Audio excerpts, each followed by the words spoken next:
بسم الله الرحمن الرحيم الحمد لله والصلاة والسلام على رسول الله صلى الله تعالى عليه وسلم. أجر دقة دابة أما وتمان وشي كم جار وشي دو حرفي لإسمانية من لفعل شاعر أو هاي بس سيبه إلا ما كاتك علي يد كدوانة اشتكي لحذف كراوة أخيش كعلي أخ چەند دانەیە دوانە شتێکی لێ حەزف کراوە.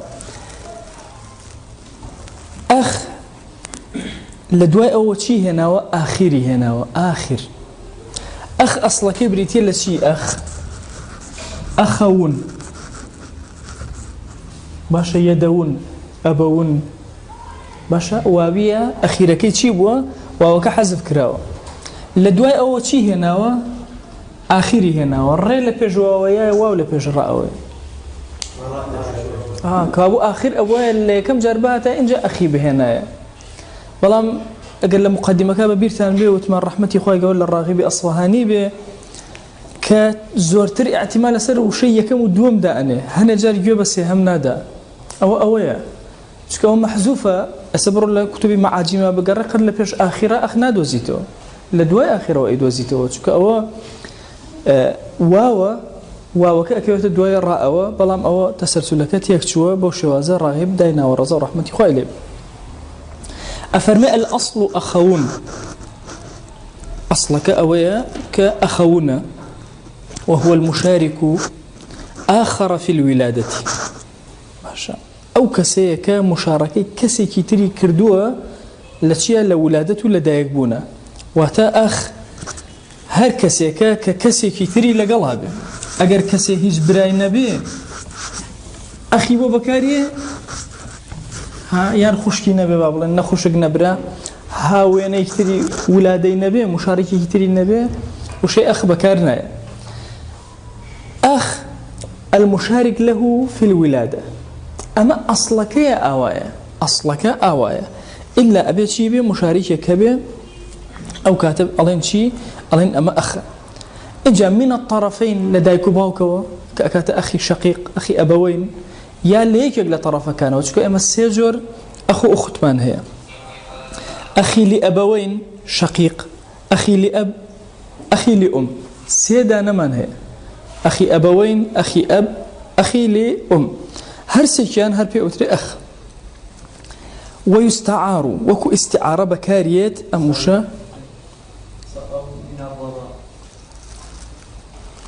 أو من الرضاع. طبعا أو من الرضاع يانا لتشيا للشيرة عينا للشيرة برايتي دروس أبي كابو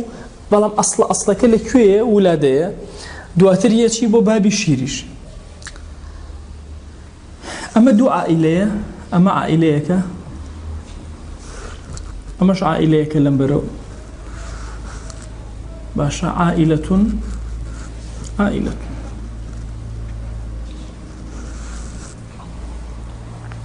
أمانة أخي يكترن أختي يكترن، أخي يكترن أختي يكترن. هر عائليك فردك لعائليك تر شيري خوارد وكو أندامك أوان للدي بونمو الليرة يكيك لمانا شيري إيري خوارد. ئێمە سەیری ئەوە ناکەین شیری کێ خوارد، حەقوانەوە سەرەوە، چکە لە کوردەواریە مەسەلەیەکەی ئەڵێ کاکە شیری گەورەی خوا بچوو حرامە، بچووکی خوا گەورە حرامە، نازانم. ئەوە نییە، ئەسڵ و ئەساسی نییە. ئێمە سەیری کی ئەکەین؟ دایکەکە ئەکەین. ئەمە شیری دایکی ئەمانەی خوارد کەوابوو ئەمە هاتە ئەم بەرەوە. ئەمە نە زەواج لەگەڵ یا دروستە، نە دەستنوێژی لێ ئەشکێنە، تەواو فەردێکە لەو فەردانەی ئەو بەرەوە، ئەخێکە لەوان یا ئوختێکە لەوان. بە هەمان شێواز ئەگەر یەکێکیش لەم بەرەوە مەسەلەن هی ئەم بەری خوارد ئەینی شت ئەوژێتە ئەم بەرەوە، چکە جاری وهەیە لە کوردەواریە دووسەرەیە، ئەویش خواردوێتی ئەویش خواردوێتی، بەس ئەوانەی کە شیریان خواردوێتر ئەوانەی تر ئەحتیاتیە، حەقیان نییە. ئێستا بۆ نمونە من ناتوانم بڵێم وەڵا ئەمە برای برا شیریەکەم، شتیوان نابێ. بۆ چونکە کە من چوومە ئەو بەرە هەمویان برا من، ئەوە نیە یەکێکیان برای شیری من بێ، هەمویان بوون بە برای شیری من. یان بڵێم وەڵا کاکە ئەمە خوشکی برا شیریەکەمە، شتیوان نابێ.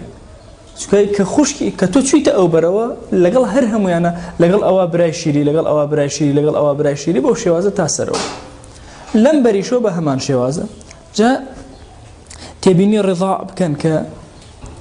هەموو ئەحکامەکانی نەسەب لە ڕضاع دروست نابێتەوە ئەو تێبینی دائیمە لای خۆتان بێت طبعا ئێمە لای ئێمە ئێستا مەسەن ئەڵێ کاکە ئەو خوشکی شیرەتی لە خوشکی شیریە ملاحەزات زۆر ئەکرێ مثلەن سەفەری دوور لەگەڵیە خەلوە لەگەڵیە ئەوانە ناجائزن دروست نین ئەوەی کە ئەڵێن دروستە دەستنوێژی لێ ناشکێ باشە نکاحی بۆ چونکە ئەم دوانە دوورن ئەم دوو عائیلە ئەگەری خراپەکاری هەیە بۆیە لە شەرعا هەموو ئەو دەرگانە الباب الذي فيه ريح نسده ونستريح ئەو دەرگای باشە ڕەشەبای لێ بێتە ژوورەوە یا بایەکی قایمی لێ بێتە ژوورەوە دایەخێن و ئیسراحەتەکەین جا ملاحەزەی ئەوە بکەن کە بەمیشەر ئەوترێ ئەخی ڕضاع بەڵام چۆن ئەوترێ ئێستا یەکێک لەمانە بڵێ وەڵا ئەمە برای شیری براکە مەشتیوان نییە ئەمە چۆتە ئەو بەرەوە تەواو ئەوە ئاەت بەوان ئەمانەی تر هیچ پەیوەندیکیان بەیەکەوە نییە ژن و ژنخوازی بە ئاسانی لە نێوانیانە ئەکرێ ئەنجا ئەم کەلیمەی ئەخە کە لەگەڵ یەکتران کە لە یەک شوێنەوە لەدایک بوون یان بەڕێضاع بوونەتە برای یەکتری ئیستیعارە ئەکرێ بۆچی في كل مشارك لغيره هەر کەسێ مشارەکە لەگەڵ غەیری خۆیان بکات لە چییە لە قەبیلە ئەڵێن ئەمە برایە بۆ قەبیلە بەکاری عەشرەتەکە بۆ دین بەکاریە ئەڵێن ئەمە برای دینیمە لە سنعەت و پیشەیە بەکارێت لە معاملەیە بەکارێت لە خۆشەویستیشە بەکارێت تۆجە نامەیەگە نووسی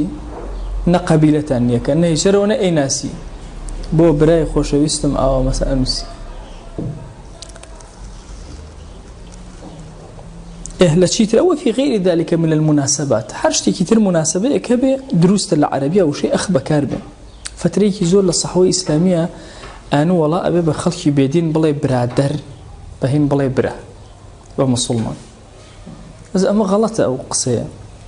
لە قورئانە هاتووە مثلا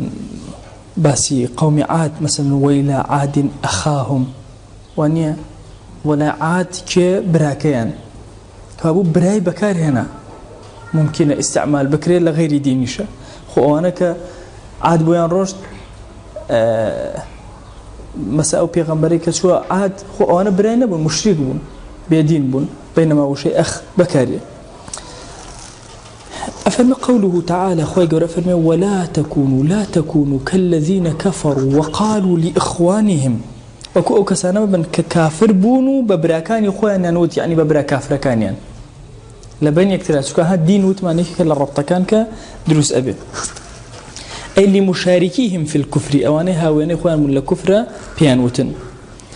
إنما المؤمنون إخوة إيمان داران هربران إنما أداة حصر العربية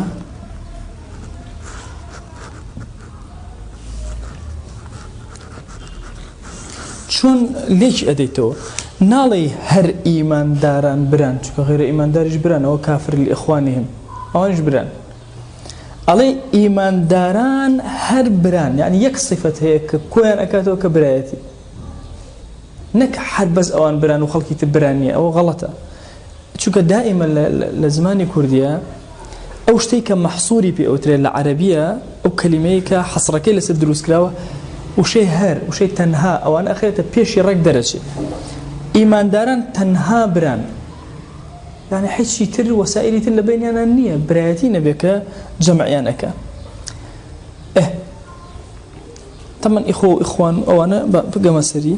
أفرميتش أيحب أحدكم أن يأكل لحم أخيه ميتا قوشتي براكي خمرجي إلى غيبة براكي يعني برا إيمان داركي أيحب أحدكم أن يأكل لحم أخيه ميتا درست غيبتي كافر بكري برسياركم درست يا دروزني ودروزني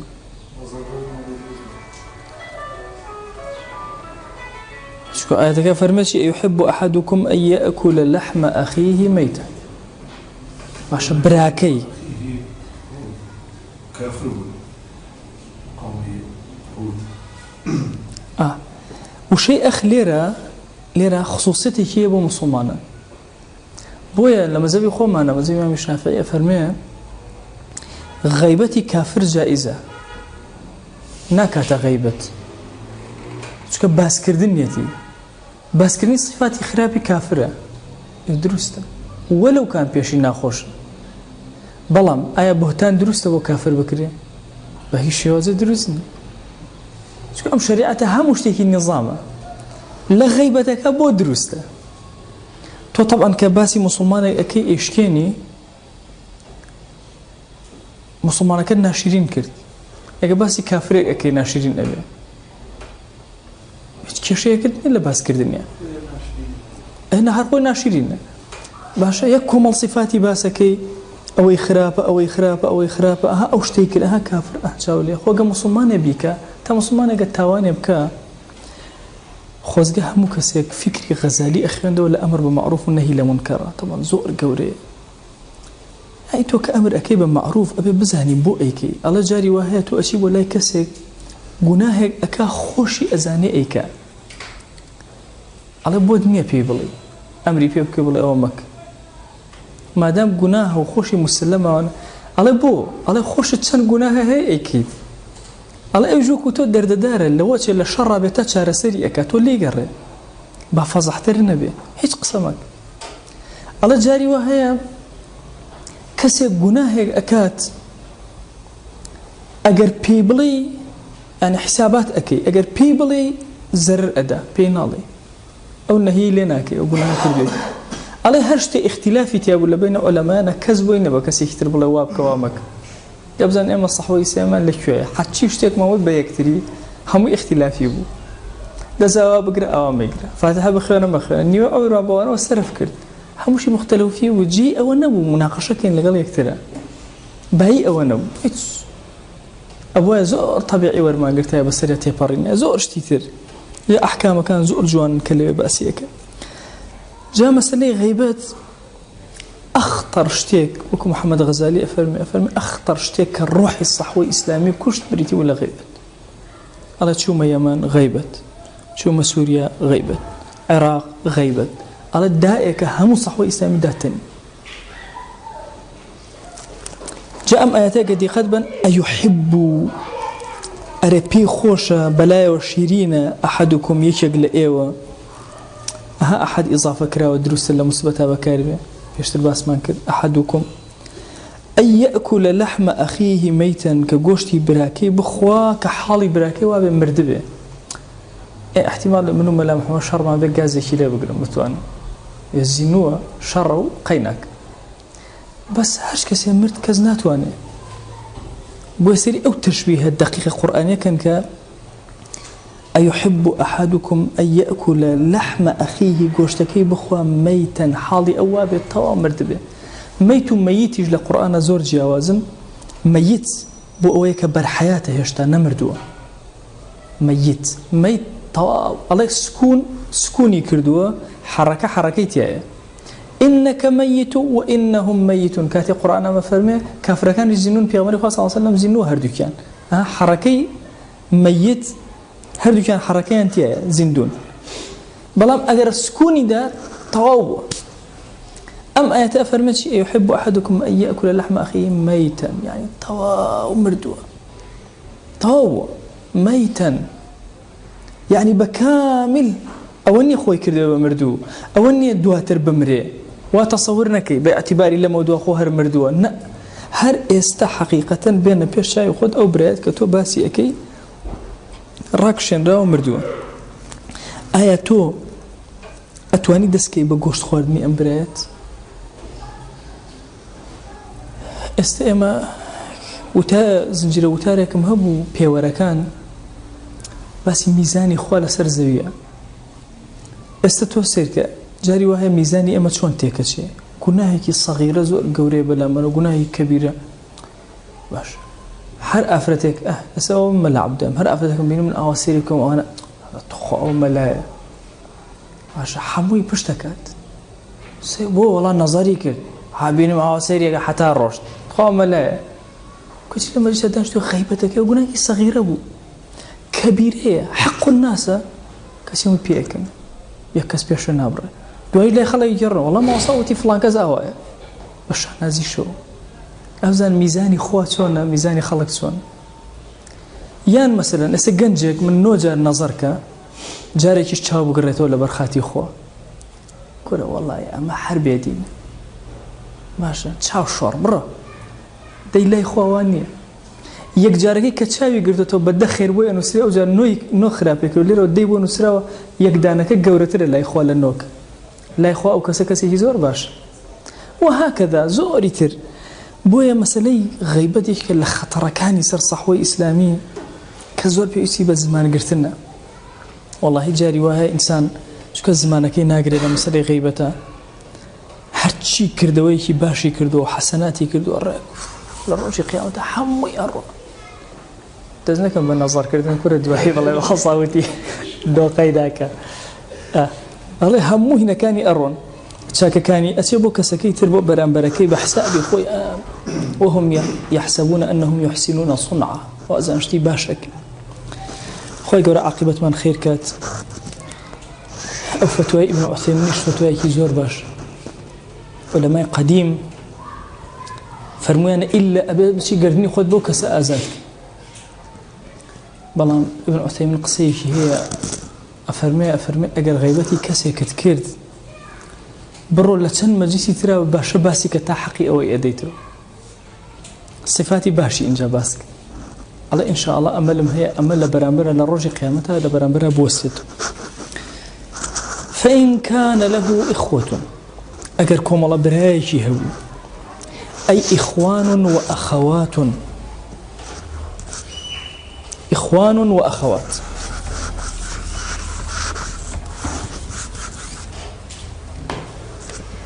إخوان وأخوات بيش أوي أما شرح كم ورنوا إيرا أخ دو جمعي هي إخوة لقل إخوان هذا اللي مفسرين رحمة إخوان لبي فرمويانا شي إخوان جوازا لإخوة إخوان بو أو كسانا بكاريه كبراي حقيقية كتر نيم بەڵام دۆستایەتی شتێکی پیشەیە کردوونی بەبرا ئیخوە بۆ ئەوانە بەکارێک کە حەقیقەت بران بەس طبعا لە قورئانە بەو شێوازە نییە و ڕاغبش ڕەئی ئەوها نییە بۆیە ئەفەرمێ چی ئەفەرمێ کە خۆی گەورە فەرمایەتی ئین کان له ئیخوەتون یعنی ئیخوان و ئەخەواتون ئەمەی بە مذەکەر ئەوە بۆ مؤنەسەکە ئەوە لێکی داوەتەوە ئەفەرمێ چی إخوانا على سرر متقابلين أي أم إخواننا براي حقيقين لباشتا كدا أنيشن لسر ميزا كان برابر بيكتري ميزيش نية كورا لو أشياء سرر بابلان قنفة أخوان نازاني كز نازاني مهم شتيك بو دانشتن متقابلين برابر يكدا أنيشن على تنبيه على انتفاء المخالفة من بينهم تنبيه لسر أوي كهيج اختلافك لنواني أنانية أو آيات وشي إخوان لقل إخويا هر كان هر جماعة هيج فرق هناك أبو أخ بلام لسر إخوان زور كس قصي كردوا فرموا أنا إخوان برايان يكن كبراي حقيقين بلام لدروان إخوان أولا كاختلاف لبين أنانية حتى قسانێکی زۆر هەیە لەسەر ئەوەی کە یەکەمین جار کە ئیخوان ڕائگەیەندرێ حەسەن البەنا زۆر مناقەشەی ئەم وشەیە ئەکرێ لەسەر ئەم وشەیە زۆر ئەوەستن یەک اختلاف لە بەینان نییە بۆیە ئەها ئەفەرمێکی تەنبیه على انتفاء المخالفة من بينهم إخوانا حاڵیان وایە وەکو برا خۆ طبعا برای حقيقي اختلاف لە بەینایەتی بەڵام ئەڵێ وشەی ئیخوان ئاوهایەکە لعدم المخالفة من بينهم انتفاء المخالفة من بينهم والأخت تأنيث الأخ أخوات من ليرة زاني كجمع كيا جمعي تشيا جمعي أخت بو كي بكارية بو مؤنسي أخ بكارية. وجعل التاء فيه كالعوض من المحذوف منه. أفرمت تاء كدان را وأمتايا لبري أو محذوفة دان را وكتيا أخون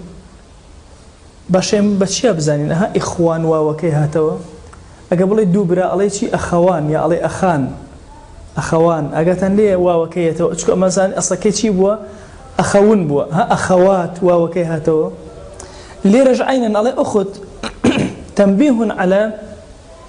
أمتايا عوض عن المحذوف عوض لبري شيء دان را ولا بري أو ومحذوفة دان را اشتك هي بيئة التعليلات النحوية. التعليلات النحوية علماء زور خوان ما نكروا بالتعليلات النحوية بوي النحو يعني هندجا دور خسوته ولا أصلك خويا راس وردكاري زور جورا كراوة خزبتك زور جورا كراوة بس نحو يعني لأصلك خوي دور خسوته. أبو حيان نيكي كلو زاناني الله يك تعليل النحو صرفين بالرابينية بونهمون إما ألين كان وأخواتها الله كاك بو كان وكرب السر موضوع وبو أنا كرب أخواتي أو الله لبروي كان استعمالاتي زورا لبروي كان أوايا لبروي كان يعني يقدر يشتهن ريته أمشت هنا نوي باسك باسي نحونية باسك باسي أم نحو أمية أم تشندانية اسم مرفوع كان خبر منصوبة كان أم وردكاري ترك أكريت بيوتي التعليلات النحوية أسليرة تودي قدما راغبش لقال تعليلاتها يكسر أفرمي أخذ أي وظل لشي لشتكي محذوف كواوكي يكسر بناي بردو بوشي محاولة بو أم تعليلاتها أبو حيان بالرواي بينية عليك هكا اللهموش وينك مسلمنية تونالي اللي رتادان را لبرو اشتيا محذوفة أي بولا أخا اشتكي حذف كالتعويضة كداننا بولا يدا داوننا بولا أبا بويا وش مسألة التعليلات النحوية منهجيني دراسة أو هرشي أكي تعليلات النحوية وصرفي منهجين مين ليرة عليه أو من لابر لبر أو دباش اللي يجبوشي لينا لبر أو نية والله ما كدزناك جاء أويك أفرمي وجعل التاء فيه كالعوض من المحذوف منه أولا التعليلات رحمة إخواني الراغب ك وردكاري كان الراغب أبويا التعليلات لا يبدأ شو التعليلات تنها مشغولة أكا وأساسي كيزانستي كل شيء نية تنها علماء هاتون بفكر إخوان دان الرجاء عرب أواني وابكارنا كتائبين. وقوله تعالى يا أخت هارون مريم حاتوا منالك بدس نك حاملة هر منالك هو تهينوتي يا أخت هارون هو خشكي هارون باشا هارون كي زماني أو براي موسى أو نعم بس شيء يعني أخته في الصلاح لا في النسبة يعني تو أفرتك أو أنت صالحي وكو خشكي هارون واي شون أمكار أكي نقل النسبة شو باسي النسب نية أو زمانك أو زمانك وذلك كقولهم يا أخا تميم ما شك عرب عليه يا أخا تميم يا أخوي يقول أخا عاد سماه أخا تنبيها على إشفاقه عليهم كاتي أخوي يقول أفرمي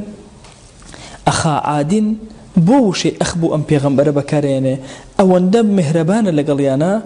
شفقة الأخ على أخيه شون برا مهربان لقل برا أوابو لقليانا بو أخوي يقول أخ بكاريني.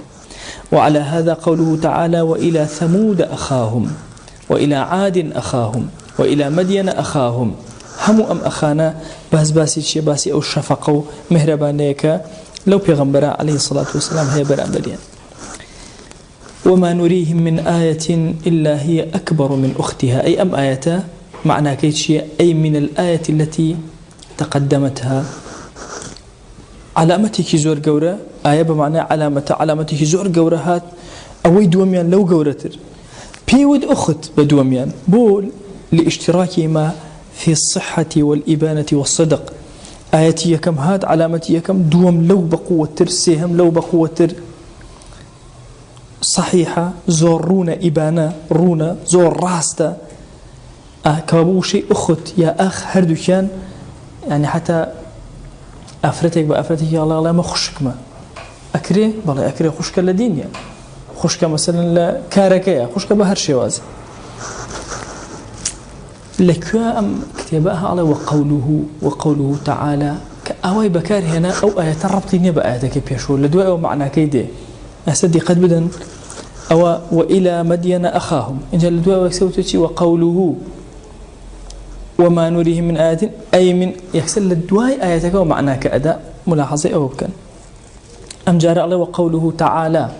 كاو اشتك لدواء ترويه كلما دخلت أمة لعنت أختها فإشارة إلى أوليائهم المذكورين في نحو قوله تعالى أولياؤهم الطاغوت همو قالكيت نفرين أكالتي لخشكي خوي أما إشارته شيء يعني أم طاغوت نفرين أكال طاغوت كيتر أويتر لويتر أويتر لويتر حتى كوتاي جاهل أو طاغوت كان كسي شان درز لكزور ناقر أو يعني على بخو أجيج وتوسع كشيكر أو يتر على بخو يتر هموش أجيج بس سلسلة أو سلسلة تأخيت يعني تحريت تحري الأخ للأخ أنا تأخيت مع فلان يعني شلون كسي بدوي براي خويا أقرأ باشا بو كاريكي براكي زور بدمي وبقرجي أروى أبو شواز اللي قال لي خلصوكوتم كردوا واعتبر من الإخوة معنى الملازمة باشا معنى ملازمة لازم بون بيكوا زور بيكوا بون باشا معنى أخوتي لخو قرتو تازة هرشتك زور ملازمة يكتريان كرتوا الله فقيل أخية الدابة